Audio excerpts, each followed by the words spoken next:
I want to very quickly tell you how we came to the few results we have. It was very difficult to come to results. This was a symposium which was deliberately multidisciplinary. The idea was also to use some experimental methods. The way we did it is we had a series of keynotes and sessions, concurrent sessions. Each of these sessions, even the theater piece we had last night, each, without exception, had a rapporteur. And everybody was told at the beginning that this symposium question should be somehow addressed, even only very briefly. And the rapporteurs had the same challenge. They had to summarize the results from that light. Now, this is actually, turns out, quite hard because I guess a lot of academics are trained to hunt the next research question, a question rather than an answer, or perhaps, when this is really legitimate, to specialize on asking critical questions. There's no one in the academic world who would disagree that finding an important question is a great value, but we try to get a little bit further. So we do have a few results. We did at the end of before you came, we put all these sheets that the rapporteurs produced. We put them down for a little voting exercise. It was a bit hard to do. We learned from this process, some of the handwriting and so on. But we have some results from that. I also did some kind of an open session. And it was late in the day. I think people want to go to the pub. But I said, what should we do? You know, what are the action items that you can identify after 2 days of thinking? So let me just read to you a few here. One was to be proactive about technological foresight. That was a theme which came up, and that was, I think, also brought up by you. There was a lot of attention on the issue of the audience. So I believe that it's maybe obvious, but it was also really shown in some of the activities today that understanding the audience is key. And it's maybe an important nuance to accept that when you say communication, this is almost like at the end of the process. First, you know the audience, and then once you understand the audience, maybe then you use your communication skill, or then you learn how to communicate. So this was brought up by you and also by the workshop symposium participants. I also left the pen behind and allowed people who didn't want to speak up to write down on the sheet. Someone wrote, graduate and postdoc training needs reform to serve the needs of society and act as vehicles of innovation, and also a point on engagement with scientists. I want to, before I give the word to Gordon, to explain to you what came out of this voting exercise. I just want to take my privilege here and give you a personal impression of what I learned. The first thing I learned is that people in our profession, science and technology studies, or history and philosophy of science and technology, we have the same communication challenge as the scientists. Normally, the focus is on the natural scientists. People say, oh, these people live in laboratories and they don't get out much, and then when they have access to power, they're so shocked, they don't know what to do. My personal impression is this is not restricted to natural scientists. So we have a lot to learn there. That is learnable, so there is actually an actionable item there. I would say the second point has to do with teamwork and openness. We did expose people occasionally to very different settings, different disciplines. And my impression was that the first thing to overcome is sort of an emotional reaction. If your own teachings, your own beliefs are questioned, if you're very intelligent, you're very insensitive, the first thing is, pain. That creates a barrier. That needs to be overcome, and it needs to go towards respect. I think that's quite important. Last point, the status of experts and expertise is worrying, I believe, a lot of people. And when we get asked to be more practical, more practice-oriented, I think it feels to some people like sophistry to be so focused on the needs of the audience. It's like selling out. How can we take such a complex issue and package it in 5 minutes. It's ridiculous.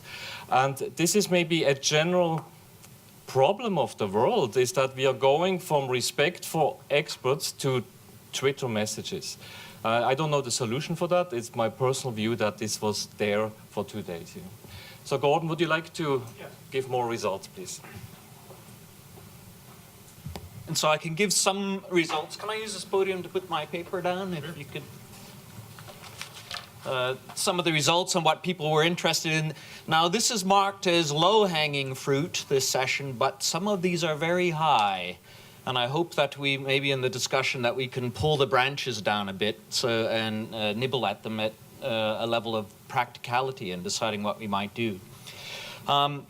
Amongst all of the discussions and presentations, that people tend to concentrate their interest on a few, and I will just summarize them. Of course, everybody seemed to like the notion of using the play Copenhagen as a cultural artifact to open up issues of science and society, the nature of science, creativity, ethics, and politics. And there seemed to be a general sort of refreshing nature of looking at a play and then having a set of experts from different perspectives analyze what that play might mean historically, but also what it might tell us about the future of the relationship of science, technology, and society.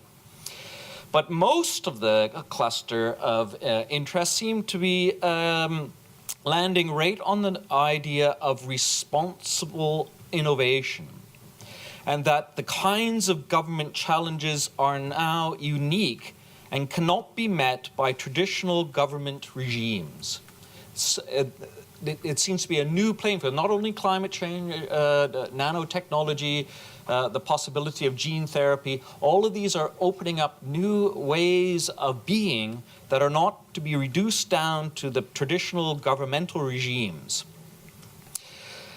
As much that we're interested in that, we are interested in Yves Gingras' take on the construction, his worry that there was a construction of a new social contract that seemed to circumvent or circumnavigate our previously established governance structures that went from citizenry to representative government through various agencies of funding and planning down to the practice of science.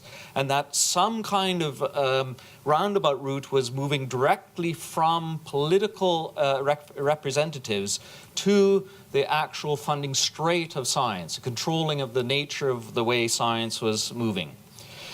Equal number of people that liked Yves Gingras' take on this were also uncomfortable with his critique of citizen science, which is part of that story, that citizen science seems to want to elevate the aspect of the direct participation of citizenry in the nature of science. So it's interesting that there was a balance between agreeing with Yves Gingras' worry about the new social contract and also disagreeing with his worry about citizen science. Many of you seem to be interested in the notion of education and culture, especially the ongoing efforts to improve the science curricula and introduce in the science curricula multiple perspectives. That is, two aspects of scientific education people seem to be emphasizing in their votes.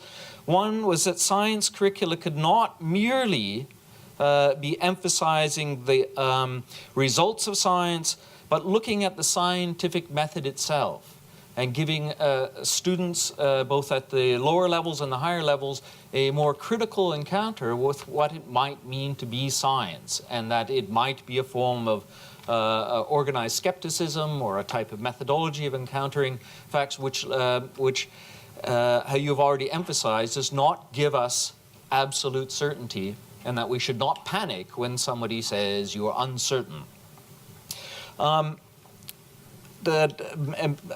fair number of you seem to be interested in the understanding of the economy of fundamental research. And this leads back to the strong emphasis on that we can no longer remain under the present traditional government regimes, that a new ecology of fundamental research had to be explored or at least examined in its present state. That is, the distribution within civil society and research of the responsibilities between universities, federal agencies, and the private sector. Many of you also seem to be favorable to the discussion of science and democracy and the call for the understanding of what scientific expertise actually is. And then the large majority pointed towards the idea that we had to get rid of the notion that science is value-free, that it's a value-free, totally mechanical algorithm that moves towards this thing called objectivity. And that, I think, summarizes all the other questions, although its fruit is so high that we can almost not reach it.